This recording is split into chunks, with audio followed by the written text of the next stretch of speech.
Fizo ndamwemera ari mu baririmbyi batumye mbere ndiko ndakora game ya hip hop, ari mu baririmbyi bakoze byinshi nafise uko no bisigura kubera ndibuka kera umuririmbyi ariko arapa babona yuko ari umunyamerika ari umuntu wo hanze, ariko igihe cya Fizo yafata amabiti yo hanze akayasubiramwo bikazana ikindi kintu mu miryango, abavyeyi bakabikunda, abamere bakabikunda, abasista urumva n'umuntu novuga yuko yavyaye benshi muri twe bakaripa. Numva abavyeyi ndabita abavyeyi, ndi umuntu niinspire ku bantu benshi.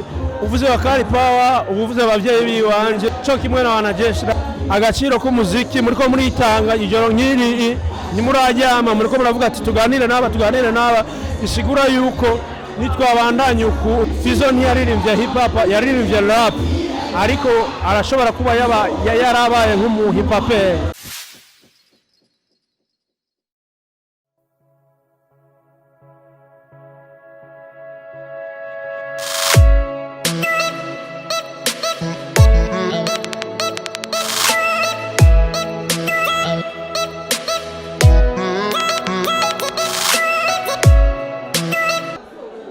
Kama kawaida ni TV Agaciro Burundi, dusubiye guhura n'undi mu star ngaha muri hip hop in Burundi.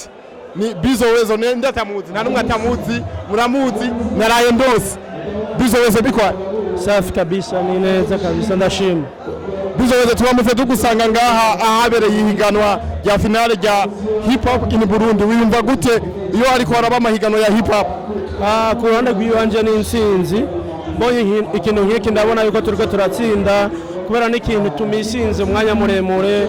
Tuberuka kera tukira abapeti bakuru bacu babigira, uno mwanya mu nyuma y'imyaka myinshi biriko biragaruka. Ni ikintu kiriko kiratwereka yuko hip hop nayone iriko irafata ikibanza mu Burundi bwacu.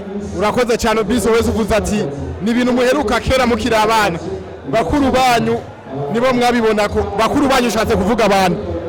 Mvuze bakuru bacu mavuze ni benshi, hariho za One City One Family, hariho wanajeshi, hariho wakaripa, hariho amagrupe menshi yagira rap. Ndibaza ni rap iri mu bintu byatumye biha agaciro umuziki wacu ndundi. Bizo Wezo, ni iki cyagutumye wewe uvuga ati jendi Bizo Wezo shaka kuririmba rap? Nakuze ndavyumvamwo kubera lifestyle yanje kuva nkiri muto. Umuntu ni style nambara, abantu benshi bavuga ati wora rapa cyo gihe naratamba nari umudancer, ariko ndavuga ati kino kintu abantu banyagiriza kitegereza kuba ciwanje. Munyuma ndafata ikaramu n'ikaratasi, ndagira inspiration nyinshi mu buzima tubaye mu makartier, ndabushira ku rukaratasi, ntangura kujya ndabujana muri studio. Abantu babutahura bamwe ariko gushikira sandashima kubera buriko burakira benshi kandi bakaba bariko barabatahura. Bizo Wezo, turakuzi mukuntu wandika indirimbo ziba zifise ubutumwa buremereye. Inspiration iva he? Kenshi inspiration iva mu buzima mbayemwo. Ndakunda kuvuga yuko jewe nize kwishura ahubwo nize Bujumbura. Ndabona tubayeho mu bintu vyinshi bituma yuko umuntu yo kwiyumvira byinshi ku byo tubayemwo. Novuga yuko ntabikura ahubwo nama ndabibona imisi yose. Urakoze cyane Bizo Wezo. Iyo bavuze hip hop, tuvuze hip hop wewe wumva iki? Hip hop ni lifestyle, nukuntu mbayeho je. Uvuze hip hop uvuze yuko ingene je mbayeho, umurapere wese abayeho. Hip hop ni buzima tubayemo. Sikuvuga ngo hip hop ngo mpaka ubugira rap. Urashobora kuba mu hip hop bivanye n'ingene wambara, n'ubuzima ubayemo, impanuro utanga mu bantu, ingorane uhura nazo, byo nyene birakwiye kuba hip hop. Novuga yuko hip hop mu yandi majambo make novuga yuko ari incungu, kwicungura kw'abantu benshi. Urakoze cyane, uravuze icyo iwawe icari cyo hip hop uragisiguye. Hari abaririmbyi tuzi ngaha mu Burundi baririmbye hip hop kera. Iyo bavuze Big Farious muri hip hop, Bizo Wezo yumva iki? Fizo ntiyaririmbye hip hop, yaririmbye rap, ariko arashobora kuba yarabaye nk'umu hip hop. Bisigura yuko hip hop ni lifestyle, ariko rap ni kijya kintu umuntu kimuvamwo. So ku ruhande rw'iwanje Fizo ndamwemera, ari mu baririmbyi batumye mbere ndiko ndakora game ya hip hop, ari mu baririmbyi bakoze byinshi nafise uko no bisigura kubera ndibuka kera umuririmbyi ariko arapa babona yuko ari umunyamerika, ari umuntu wo hanze, ariko igihe cya Fizo yafata amabiti yo hanze akayasubiramwo bikazana ikindi kintu mu miryango, abavyeyi bakabikunda, abamere bakabikunda, abasista, urumva n'umuntu novuga yuko yavyaye benshi muri twebwe. Urakoze cyane, uragerageje gusigura we uko umuzi muri hip hop.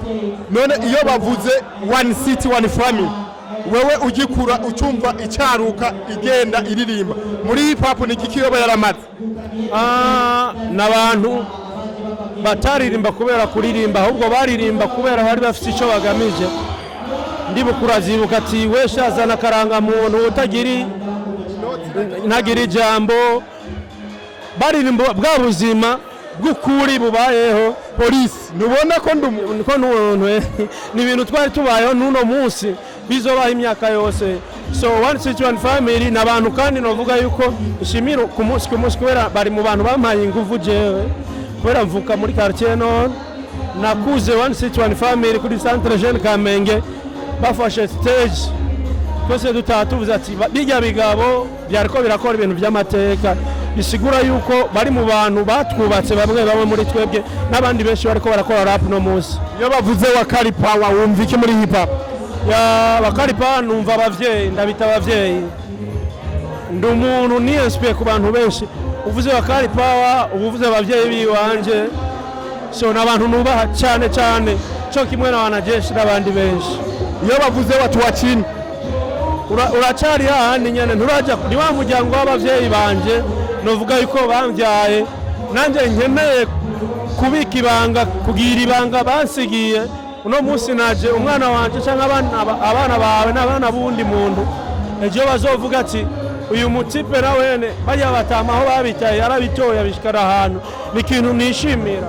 Urakoze cyane Bizo, weze tugushimire ku mwanya duhaye. Kandi nanjye ndashimiye cyane media muriko murerekana agaciro k'umuziki, muriko muritanga ijoro nk'iri nimurajyama, muriko muravuga ati tuganire n'aba, isigura yuko nitwabandanye ubu mugirigiri bugira babiri kandi ubumwe n'ingufu tuzoshika kure. Murakoze.